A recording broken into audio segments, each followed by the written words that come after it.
사랑으로 말씀이 삶으로 생명까지 사순절 두 번째 정기선교주일 함께 예배하는 모든 분들을 진심으로 환영하고 축복합니다.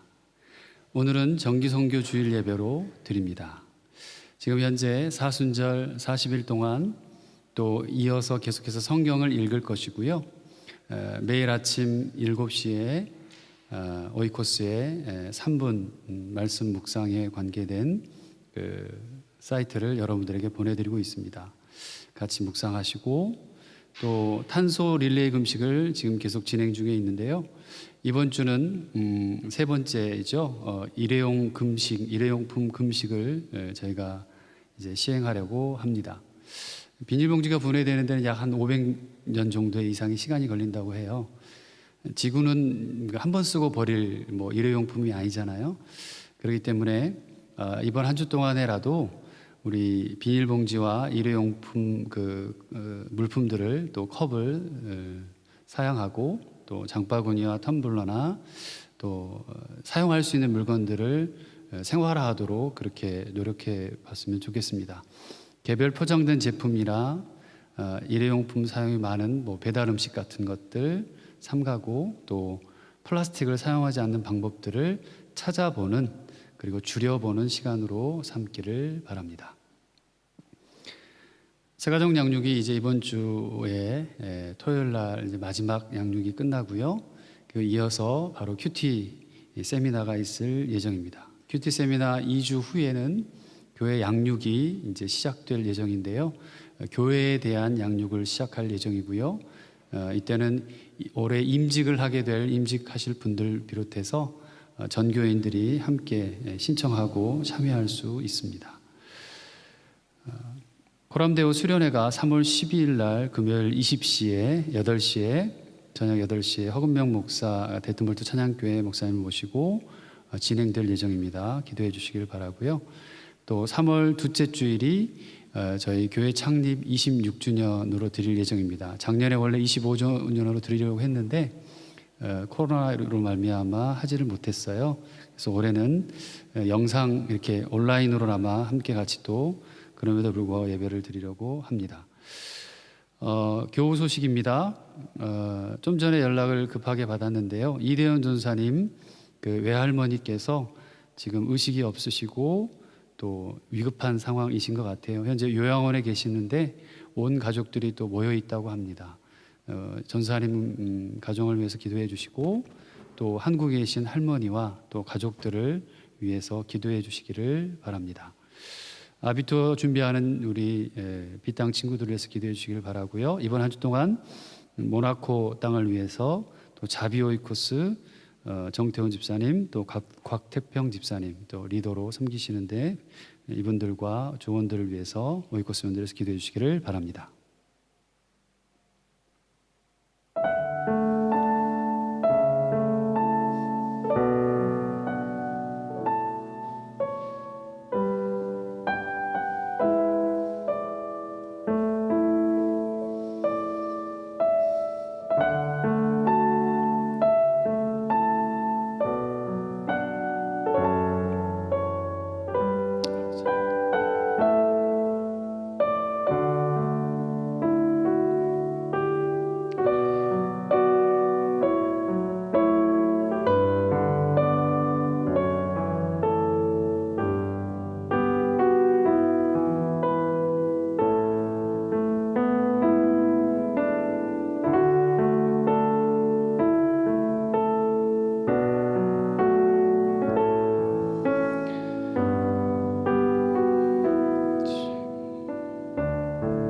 여호와여, 주의 긍휼하심과 인자하심이 영원부터 있었습니다.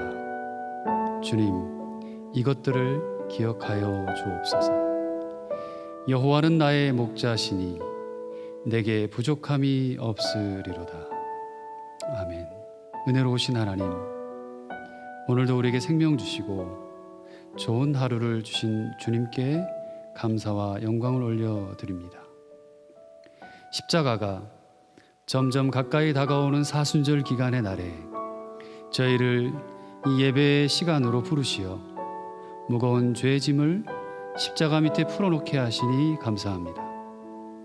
따사로운 햇빛으로 인생의 어둠을 비춰주시고 부드러운 봄비로 상한 마음을 어루만져 주시기를 간절히 간구합니다. 무엇보다 변치 않는 주님의 사랑에 감격합니다.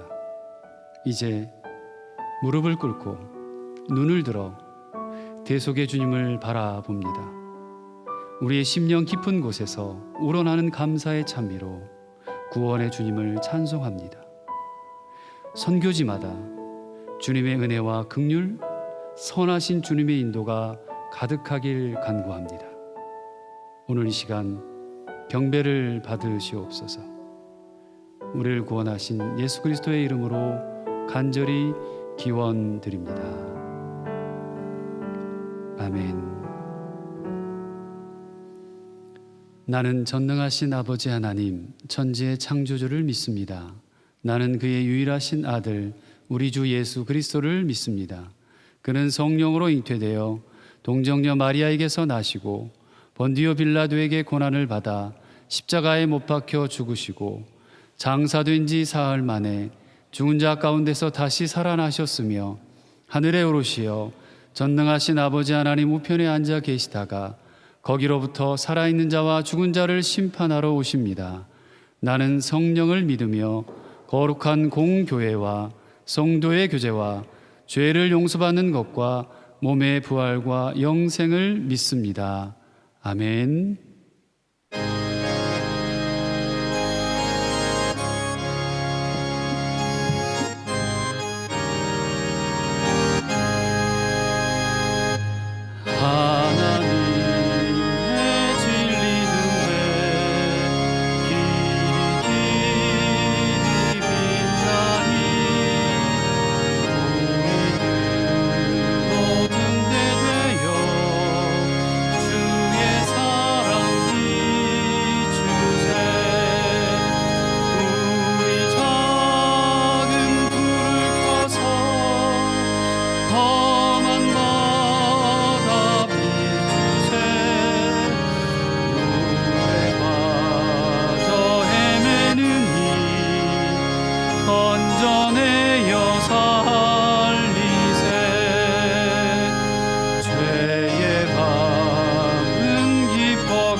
언제나 우리를 사랑하셔서 지키시고 보호하여 주시는 하나님 아버지의 은혜에 감사를 드립니다. 코로나 바이러스로 인하여 많은 것들이 금지되고 병으로부터 자유롭지 못한 이 어려운 시기에도 우리를 지키시고 살아가게 하시니 그 은혜에 또한 감사를 드립니다. 그동안 주님께서 우리에게 허락하셨던 일상의 소중함을 다시금 깨닫게 하시니 이 또한 감사합니다. 아버지, 이 시간 각자의 처소에서 예배를 드립니다. 우리가 있는 그곳이 예배당이 되게 하시고 우리가 경건한 예배자가 되어 예배드릴 때 성령님 오셔서 우리를 뜨겁게 하시고 은혜 충만하게 하여 주시옵소서. 온라인 예배를 위해 수고하고 헌신하는 이들을 기억하시어 복에 복을 더하여 주시기를 간구합니다. 이 시간 우리의 허물과 죄를 주님 앞에 내어놓습니다. 남의 허물을 들춰내 정죄하지 않았는지, 어려운 이들을 외면하고 지나치지 않았는지, 세상의 것에 욕심내고 무엇보다 주님을 내 안에서 외면하고 살지 않았는지 회개하고 기도하게 하여 주시옵소서. 아버지, 지금 이 순간 세상에 많은 지탄과 비난을 받고 있는 교회들을 구원하여 주시옵소서.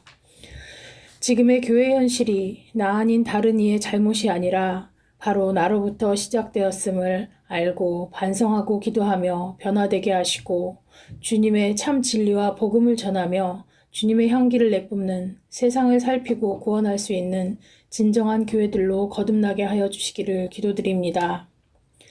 이 시간 말씀 전하시는 이화정 목사님을 축복하시고 건강과 가정, 학업 모든 것에서 자유케 하시고 성도들에게 참 진리를 전하는 선한 목자 되게 하여 주시옵소서.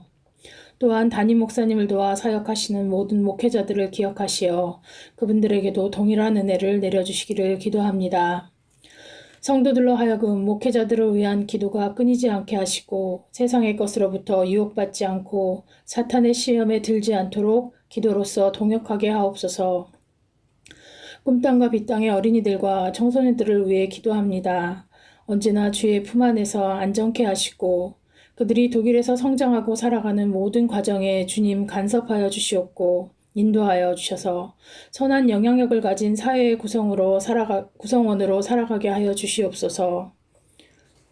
복중의 태아에서부터 유아, 어린이, 청소년, 청장년, 노인에 이르기까지 모든 지체들을 축복하시고 성도 간에 교제하지 못하는 이 시기에도 안부를 걱정하고 기도로서 하나 되게 하여 주시옵소서.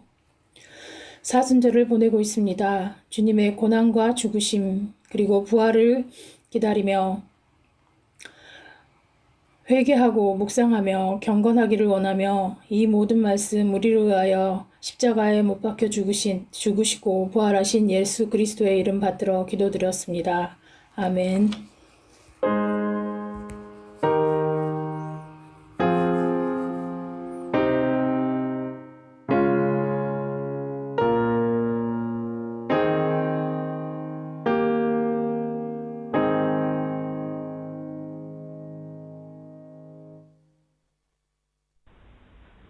내 부모를 공경하라.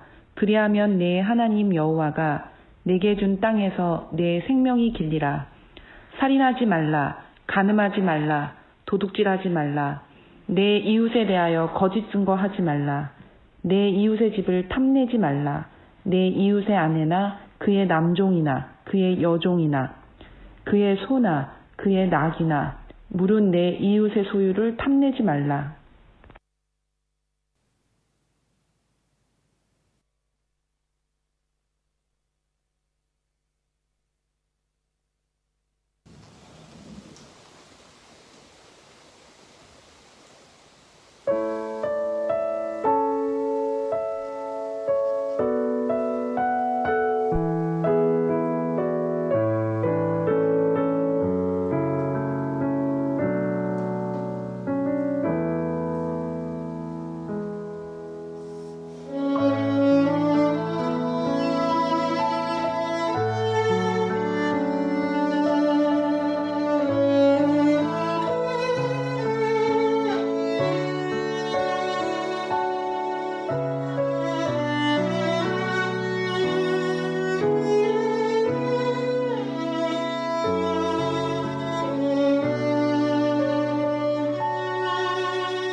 아멘. 하나님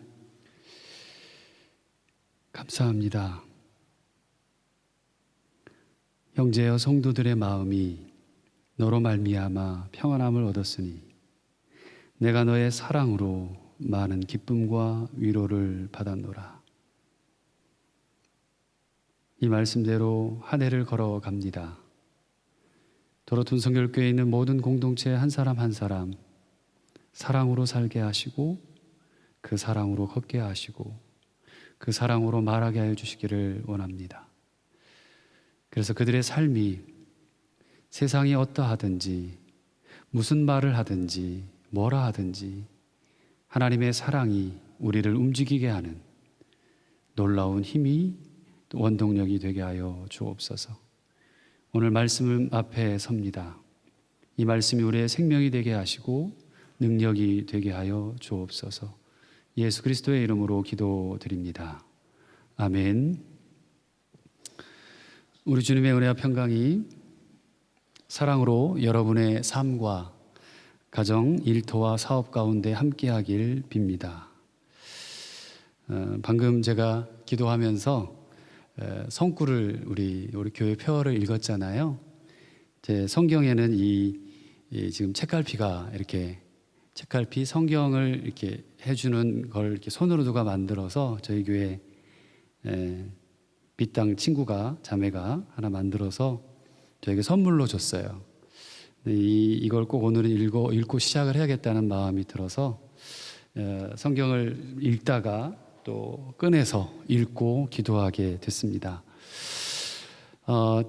여러분 삶 가운데 말씀이 늘 동행하길 바라고 매일매일 말씀 묵상 또 우리가 3분 묵상을 통해서 어떻게 하면 내 삶 속에서 하나님의 음성을 또 하나님의 말씀을 가까이 할 건지 들을 건지 또 그런 삶을 살려고 내가 나아갈 것인지를 고민하는 매일매일의 삶이 된다면 2021년 한 해도 아마 거뜬히 또 기쁨으로 또 능력으로 걸어가지 않을까라는 생각을 하게 됐습니다. 지난주에 이어서 10계명으로 말씀을 이어가려고 해요. 지난주에는 저희가 율법의 의미에 대해서 말씀을 나누었습니다. 오늘은 그 율법을 어떤 시각에서 바라봐야 할지 함께 나누어 보려고 합니다. 시선을 어떻게 둬야 하나, 우리가 성경을 대하는데 말씀을 대하는데 시선을 어떻게 가져야 되나 이에요. 먼저 저는 하나님께서 이 율법을 주시기까지의 과정에 주목해 보고자 해요. 그렇게 주목해 보니까 율법은 하나님의 사랑의 총합, 하나님의 사랑의 총집합임을 알 수 있었습니다. 하나님이 이스라엘 백성들에게 율법을 주신 곳이 애굽 땅은 아니었어요. 애굽에서 고통당하는 그들에게 율법을 주면서 지키라고 하지도 않았어요. 그들이 애굽에서 그렇게 고통받을 때 그 고통을 아신 하나님은 당신이 아브라함에게 하신 약속을 기억하셨어요. 그리고 은혜로 불러내셨습니다. 더하여서 광야 시간 속에서 하나님을 알게 하셨던 거죠. 하지만 우리가 성경을 보아서 알겠지만 매번 구원해 주신 하나님은 너희들이 율법을 지켜야 구원받는다고 말했어요? 전혀 그러지 않았어요. 너희들 내가 얘기한 거 지켜. 그럼 내가 너희들 구원해 주겠어.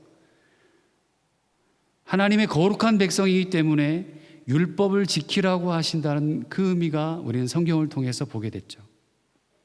먼저 이스라엘 백성을 구원하고 그렇게 하신 이후에 이제 너희들은 하나님의 백성이니까 그 백성다운 삶을 살아야 한다는 것이 율법이라는 거예요. 너희가 구원받으려면 그 계명을 지켜야 해라고 말하지 않았다는 거죠. 가령 이런 거예요. 부모가 자식을 낳아요. 부모가 자식을 낳아놓고 자녀이기에 바로 자라도록 훈계하고 양육하는 거잖아요. 그죠? 근데 네가 잘 자라면 너 이 정도면 잘 컸어. 그러니까 너는 이제 내 자식이야 라고 하는 부모는 없을 거예요. 아이가 아직 미성숙해서 홀로 할 수 있는 것이 거의 없듯이 원래 저와 여러분들 우리 인간들은 연약하기 때문에 계명을 완전히 온전히 지켜서 구원을 얻을 수는 없는 존재라는 거죠. 내가 무엇을 해서 구원을 받을 수 없다는 것은 이미 성경에 너무나도 잘 나와 있고 우리에게 말하는 핵심이기도 해요. 그래서 예수님이 필요한 겁니다. 그래서 예수님이 이 땅에 오셨던 거고, 그래서 예수님이 이 땅에 오셔서 죽으신 거예요. 이 죽음은 대속의 죽음입니다. 다시 말하면 부모가 자식을 위해서, 자식이 부모를 위해서, 신하가 왕을 위해서, 왕이 신하를 위해서, 스승과 제자, 친구, 다른 사람의 생명을 구하고 죽는 사람들이 실은 우리 세상에 많아요. 또 코비드19로 의사나 간호사들이 최전선에서 목숨을 담보로 사람들을 간호해요. 그러다가 죽은 분들도 많아요. 또 재난과 재해로 소방관이든 경찰이든 사회를 보호하기 위해서, 약자를 보호하기 위해서 세상에는 남을 위해 목숨을 내어주는 사람들이 참 많이 있습니다. 그런데 여러분, 분명한 건 그럼에도 불구하고 그 죽은 사람들이 훌륭하지만, 그렇지만 예수님의 죽음이 다른 것은 어느 특정한 사람들만을 위한 것이 아닌 인류 전체 모든 사람을 위한 죽음이라는 거예요. 그게 대속의 죽음입니다. 그리고 무엇보다도 그 죽으셨던 분이 다시 살아나셨다는 것이 다른 그 어떤 것과 비교할 수 없는 다름이고 사랑이라는 것입니다. 우리가 잘 아는, 그래서 갈라디아서 3장 24절에 보면 이렇게 말하잖아요. 사도 바울은 이렇게 얘기합니다. 율법의 우리를 그리스도에게로 인도하는 선생이다. 무슨 선생이요? 몽학 선생이다 그랬어요. 몽학 선생이라는 말은 고대 헬라나 로마인들의 가정에서 어린아이들에게 기초학문과 예절 등을 가르쳤던 개인 교사를 몽학 선생이라고 그랬어요. 율법이 몽학 선생처럼 그렇게 삶을 인도하는 지침이었다는 거예요. 그런데 우리 인간은 율법을 다 완벽하게 지킬 수 없는 존재들인데도 불구하고 지키기 어려웠고, 시간이 지날수록 율법에 그럼에도 불구하고 매이고 갇히게 됐던 거예요. 결국 율법으로는 구원에 이를 수 없음을 깨닫게 되고, 예수님이 그분의 죽으심을 통한 구원을 믿게 되는 것이 율법의 기능이었다는 것입니다. 그래서 바울은 율법을 그리스도에게로 인도하는 몽학 선생이라고 말했던 겁니다. 여기에 하나님의 사랑이 있습니다. 만약 우리가 율법으로 구원받는다면 우리는 애초에 구원받을 생각조차 말아야 해요. 하나님은 우리가 하나님의 백성다운 삶을 살기를 원하시기 때문에 우리에게 율법을 주시는 것이 아니라 구원의 조건이 그게 율법을 우리에게 주시는 거지. 그러니까 애초부터 우리를 사랑하셔서 하나님의 백성다운 삶을 살기 원하시기 때문에 우리에게 율법을 주시는 거지, 구원의 조건으로 우리에게 율법을 줬다는 건 아니라는 거예요. 여기서 질문을 드릴게요. 우리가 오늘 성경을 10계명을 읽었어요. 그 중에 후반부에 계명을 읽었습니다. 자, 한번 질문해 볼게요. 10계명을 다 지켜야 한다고 생각하십니까? 만약에 10계명을 다 안 지키면 심판받는다고 생각하십니까? 네라고 하신 분도 계실 거고, 지금 대답을 안 하고 마음속으로만 갖고 계신 분도 계실 거고, 어때요? 여기 지금 함께 예배하는 분들도 대답을 안 하셨어요. 맞아요. 문자적으로는 10계명을 안 지키면 심판받아요. 그런데 거기에는 중요한 사실들이 빠져 있습니다. 그 안에 사랑이라고 하는 단어가 빠져 있어요. 그 안에 용서라고 하는 단어가 빠져 있어요. 그 안에 구속이라고 하는 단어가 빠져 있습니다. 이거를 다 모아서 10계명의 의미가 살아나는 거예요. 그렇지 않으면 지금 여러분은, 저를 포함해서 한 사람도 이 땅에는 구원받을 사람이 없어요. 내 상황이나 내 인생이나 내 형편이 잘나서가 아니라 하나님이 하시고자 하시기 때문에 우리는 구원의 대상이 된 거예요. 이게 하나님의 사랑입니다. 만약에 세상의 잣대로 지금 많은 사람들이 욕먹잖아요. 아까 우리 기도 가운데서도 집사님이 기도해 주셨었는데, 지금 그 어느 때보다도 기독교인들이 너무나도 욕을 많이 먹죠. 율법을 만약에 도덕률로나 다시 말하면 윤리의 차원에서만 놓았던 사람들이 성경에 누구였냐면 유대인들이었습니다. 하나님의 사랑을 제대로 이해하지 못했던 유대인들이 율법을 지키는 일에만 열심을 내기 시작했어요. 그러면서 율법의 정신을 잃어버린 거죠. 구원하고 인도하여 낸 그 사랑하심이 만들어낸 율법에서, 구원하고 인도하여 낸 그 사랑하심이 빠져버린 거예요. 그리고 율법만 남았어요. 그들은 율법을 지키면서 하나님의 사랑을 경험하는 것이 아니라 자신들의 의의를 발견하게 됐던 거죠. 지난주에는 우리가 율법의 정신을 알아봤습니다. 하나님을 마음 다해 사랑하는 것이라고 했어요. 그 마음으로 이웃을 찾아가서 나누는 것이라고 그랬어요. 그 속에 어디에도 우리 인간의, 저와 여러분들의 의로움이 들어가 있지 않습니다. 그 안에 어디 우리의 욕망이 내재되어 있는 거 없습니다. 우리의 의와 우리의 욕망과 그런 것들을 내려놓아야만 가능한 것이 율법의 정신이에요. 이 율법을 지킨다고 하면서 만약에 자기의가 있고 욕망이 있고 그 가운데서 내 삶이 움직여져 간다면, 꽉 차 있다면 그게 드러난 것이 유대인이었다는 거라는 거죠.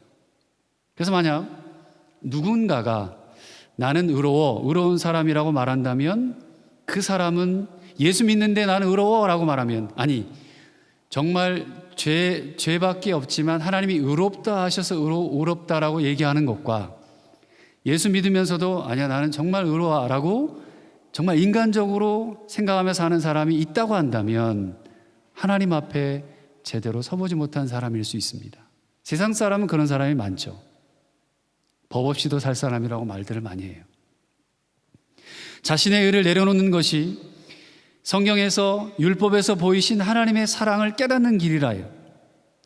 율법은 내가 무엇을 잘해서가 아니라 하나님이 먼저예요. 하나님이 먼저 구원해 내신 이후에 그 사랑으로 살게 하시려는 하나님의 뜻이 들어있기 때문에 그렇다는 거예요. 하나님이 우리를 사랑하시기에 우리가 무엇인가 할 수 있는 것이지, 우리가 무엇을 잘해서 하나님이 우리를 사랑한다는 것은 아니라는 거예요. 잘 알기도 하지만 순간순간 잊어버려요. 그래서 율법은 하나님과의 이 배지용을, 하나님과의 릴레이션십을, 이 관계를 굉장히 강조하고 또 강조합니다. 자기 중심의 신앙이 아니라는 거예요. 하나님을 잘 알 수 있도록 하나님께 나아가는 방법을 계속해서 자세히 가르쳐 주셔요. 이게 율법에서 말하는 제사이었습니다. 그것이 오늘날로 표현하면 예배였던 것이죠. 이렇게 예배로 나아가게 하시고 그 안에서 하나님을 만나는 기쁨의 은혜를 누리게 하시는 것은 제가 잘해서가 아니라 은혜로만 먼저 시작하신 하나님의 사랑 때문이었다. 이게 교회를 다니는 사람들, 이 땅에서 교회를 다니는 목사, 전도사, 장로, 권사, 집사님, 일반 성도들, 청년들, 어린아이 할 것 없이 이게 빠져버리면 아무런 쓸데가 없는 거예요. 이게 율법을 주신 하나님의 마음이고 사랑이었습니다. 두 번째로 그걸 안다면 우리는 이 율법 속에서 나타난 하나님의 사랑과 은혜는 어떻게 그러면 사용되어야 될까? 나만을 위한 것이어야 될까? 아니면 또 다른 무엇이 있을까? 나만을 위한 것이 아님을 아는 겁니다. 지금 우리는 하나님의 은혜로 구원받았어요. 그러니 율법은 없어도 된다고 생각할 때가 종종 있을 수 있습니다. 심지어 성경에 보면 자 봐라, 예수님조차도 율법적인 행위들을 너무 싫어하셨다. 그들에게 대놓고 욕하셨다. 이 독사의 자식들아 그랬잖아요. 그러다 보니까 현재 우리는 율법적이면 안 돼. 그건 너무 율법적이야. 그건 너무 바리새적이야. 라는 말로 뭘 강조하죠? 지금까지 은혜만을 많이 강조해 왔어요. 지난주 얘기했잖아요. 오직 예수만, 오직 성경으로만.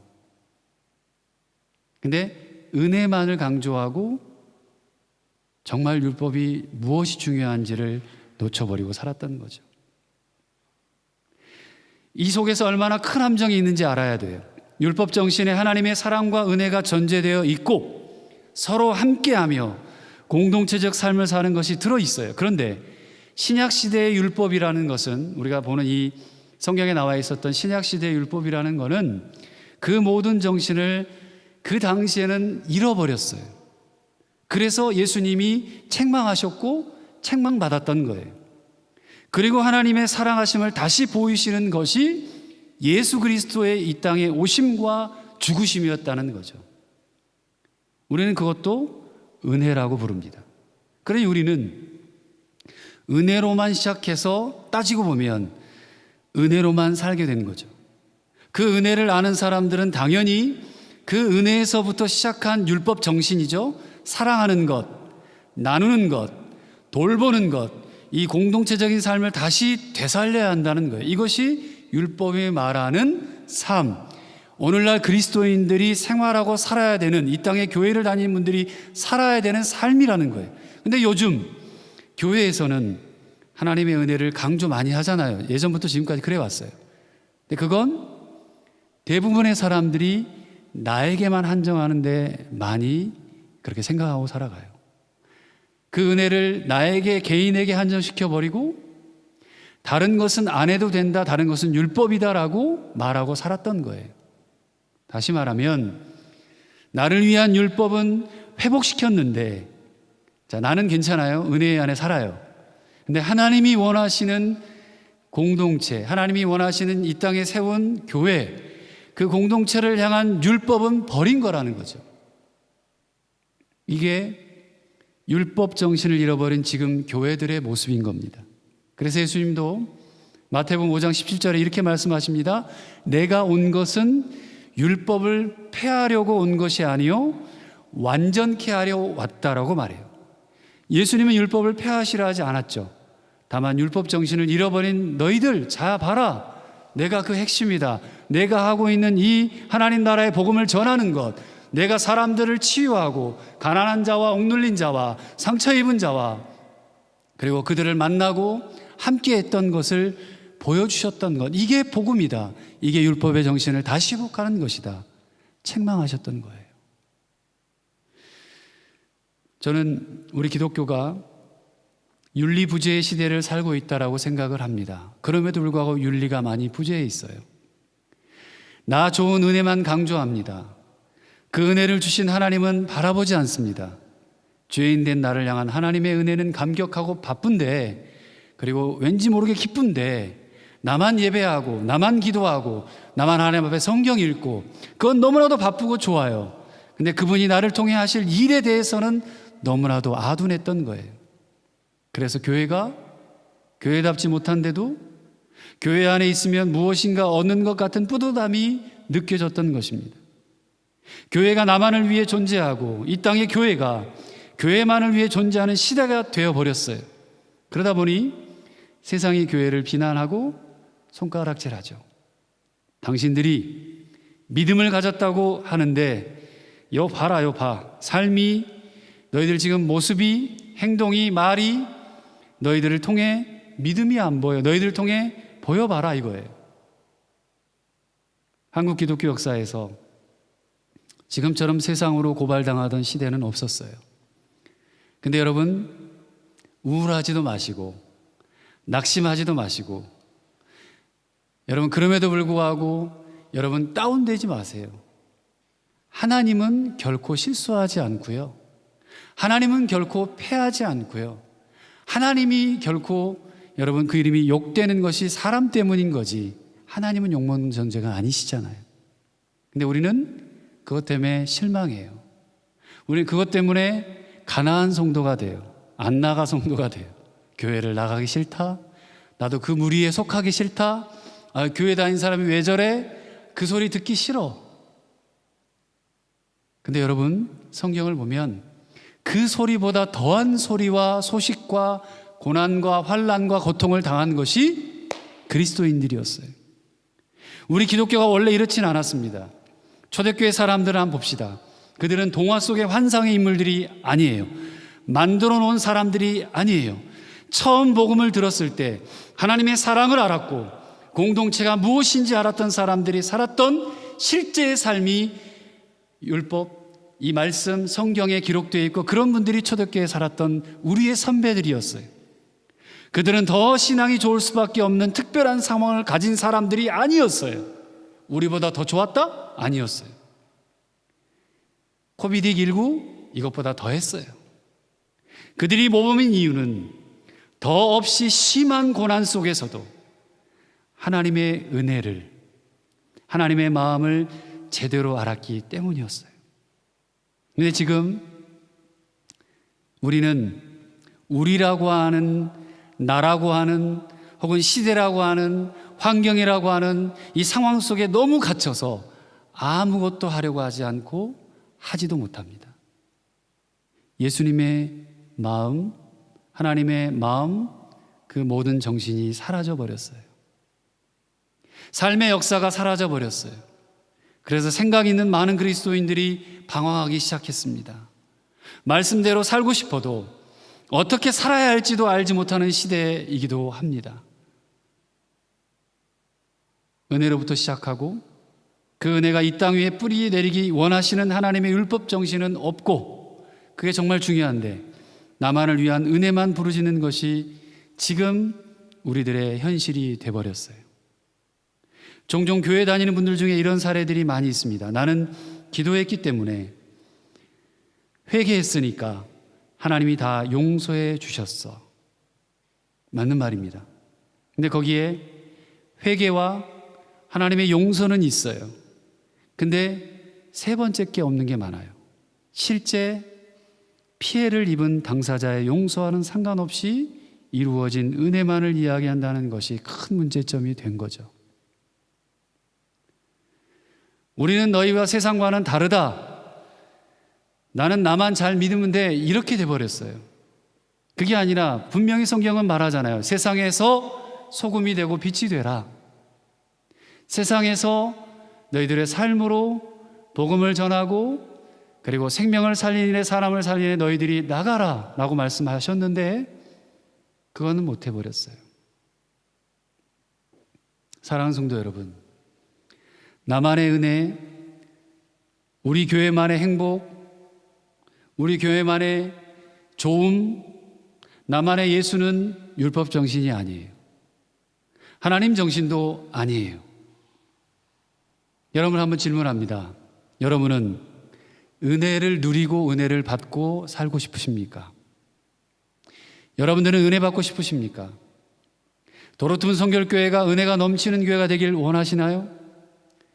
그러면 일단 사모하세요. 그랬으면 좋겠다. 우리 교회가 그랬으면 좋겠다. 이런 생각조차 안 하고 살면 큰 문제예요. 꼭 그렇게 되도록 함께 기도해야 되죠. 이화정 목사 혼자? 아니겠죠. 또 장로님 혼자? 아니겠죠.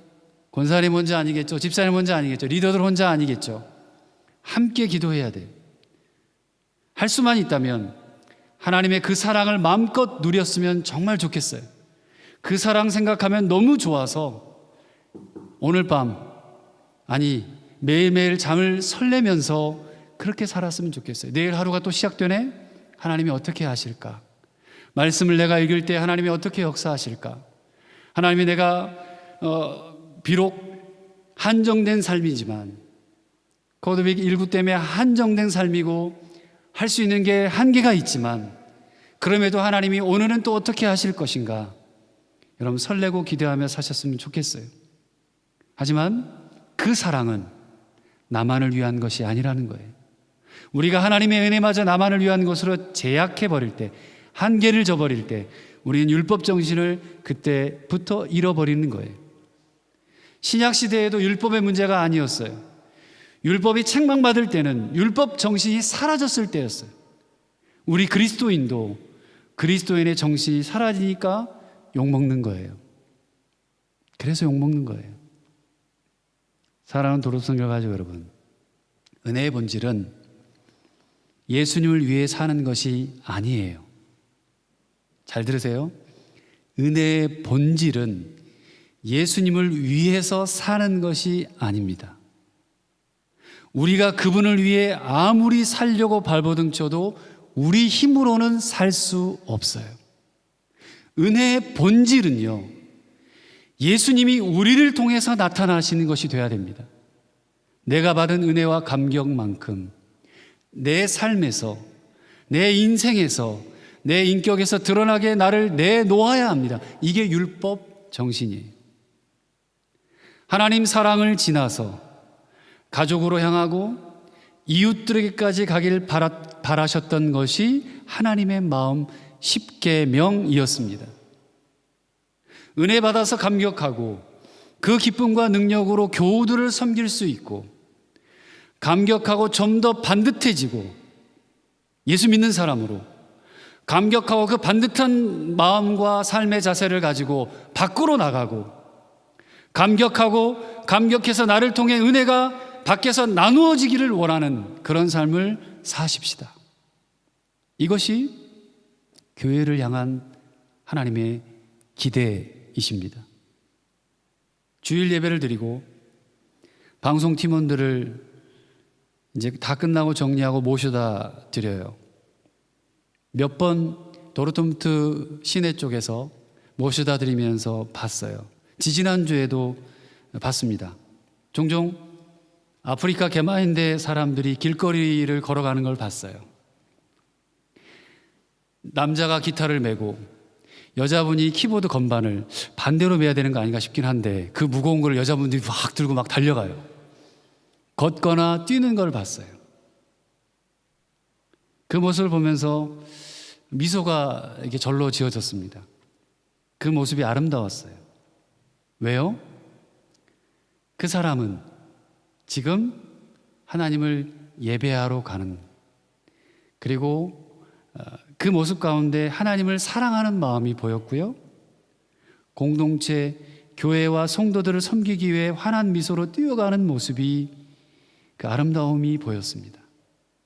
그리고 저 또한 미소를 짓게 되고 다시 한번 제 마음을 다잡고 돌아보는 기회를 가졌었어요.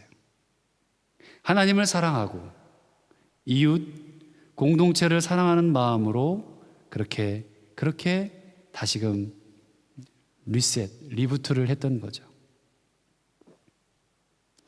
오늘 말씀 중에 두 가지만 기억합시다. 말씀을 마칠게요. 두 가지만 기억합시다. 이 땅에서 율법을 사는 법, 하나님의 말씀대로 살아가는 법, 두 가지예요. 하나는 우리는 은혜로 사는 것을 기억하는 거예요. 은혜로 사는 것을 기억하는 것. 은혜가 우리를 살게 합니다. 또 하나는 이 은혜가 나만의 것이 아니라 서로를 위한 것이라는 거예요. 은혜가 우리를 살게 해요. 그리고 이 은혜가 나만의 것이 아니라 서로를 위한 것이라는 것. 은혜는 나누고 흘러가게 해야 합니다. 은혜는 나누고 흘러가야 돼.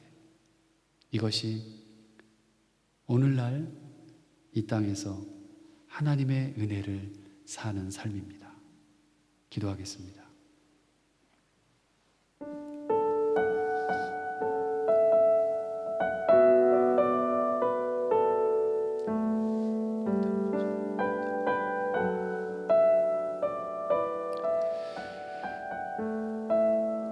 두 가지만 기억합시다.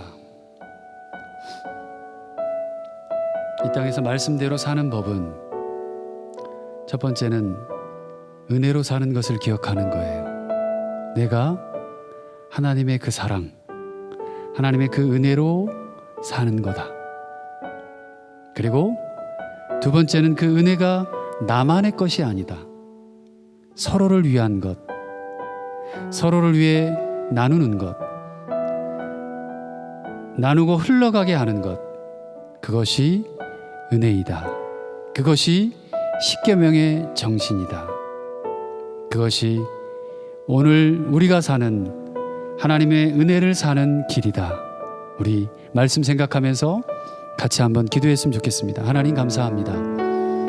하나님, 우리가 말씀을 놓치고 정말 중요한 핵심이 무엇인지를 이 땅의 교회들이 또 이 땅의 성도들이 그렇게 살아가는 것 같습니다. 우리는 은혜 아니면 살 수 없습니다. 우리는 은혜로 사는 것을 기억해야만 합니다. 잊어버리고 놓치고 살아가지 않도록 은혜로 살게 하여 주옵소서. 그래서 말씀을 매일매일 읽고 묵상하고 하나님 앞에 기도하며 그런 삶을 내 삶 속에서 직장이든 또 학원이든 학교이든 가정이든 어느 곳에 있든지 사업이든 그곳에서 살아가고 살아내는 것임을 깨닫게 하여 주시기를 원합니다. 그것이 은혜입니다. 또 은혜가 나만의 것이 아니라 서로를 위한 것으로, 이웃을 위한 것으로, 교회 공동체를 위한 것으로, 나누는 것으로 흘러갈 수 있도록, 그 길을 걸어갈 수 있도록 이 교회가 그런 교회가 되도록, 이 교회를 적어도 다니는 교우들이 그런 삶을 사는 십계명의 그 정신을 잃어버리지 않고 이 땅에서 살아가는 귀한 믿음의 자녀들이 되게 하여 주시옵소서. 하나님, 무엇보다 주님 저희에게 생명 주셔서 감사합니다. 무엇보다 제가 오늘도 살 수 있어서 감사합니다. 하나님 은혜 안에 거할 수 있어서 진심으로 감사를 드립니다. 아버지 하나님, 사랑하는 더루튼 성결 가족 모든 지체들 한 사람 한 사람에게 주님 은혜를 베푸시고 그의 은혜 안에 기쁨으로 살아갈 수 있도록 주님 역사해 주옵소서. 은혜에 감사해서 주님 앞에 예물을 드립니다. 이 예물을 받으시고 이 교회가 하나님을 사랑하는 일에, 이 교회의 모든 성도들이 이웃을 섬기고 사랑하고 복음을 전하고 선교하는 일에 귀한 예물이 아름답게 쓰여지도록 주님 우리의 마음과 또 우리의 생활에 부족함이 없는 풍성한 하나님의 놀라운 은혜가 넘쳐나도록 복의 복으로 더하여 주시기를 간구합니다. 모든 아이부터 어른에 이르기까지 강건케 붙잡아 주시고 그들의 삶 속에서 하나님 역사하여 주옵소서. 이번 한 주 동안에도 하나님 말씀과 기도로 은혜 안에 사는 귀한 믿음의 사람들이 되게 하여 주옵소서. 축복하며 예수 그리스도의 이름으로 간절히 기도드립니다. 아멘.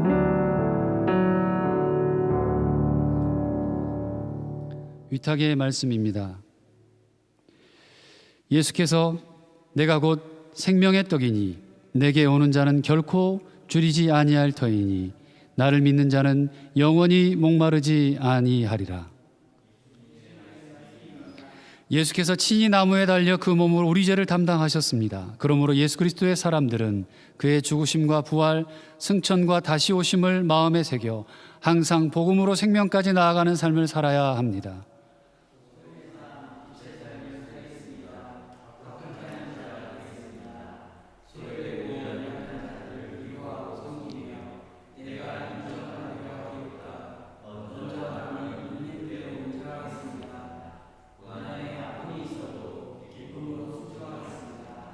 주님께서 함께 하십니다.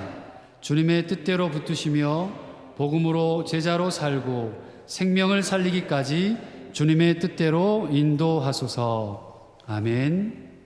지금은 우리 주 예수 그리스도의 은혜와 하나님의 크신 사랑과 성령님의 함께 하시고 도우시고 위로하시고 치료하시는 충만의 역사가 은혜로 살고 흘러가게 하라.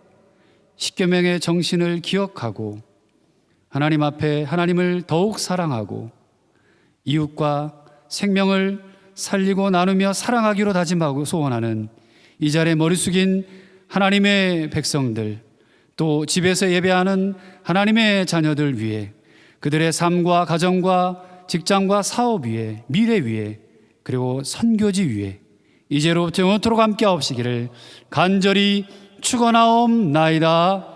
아멘.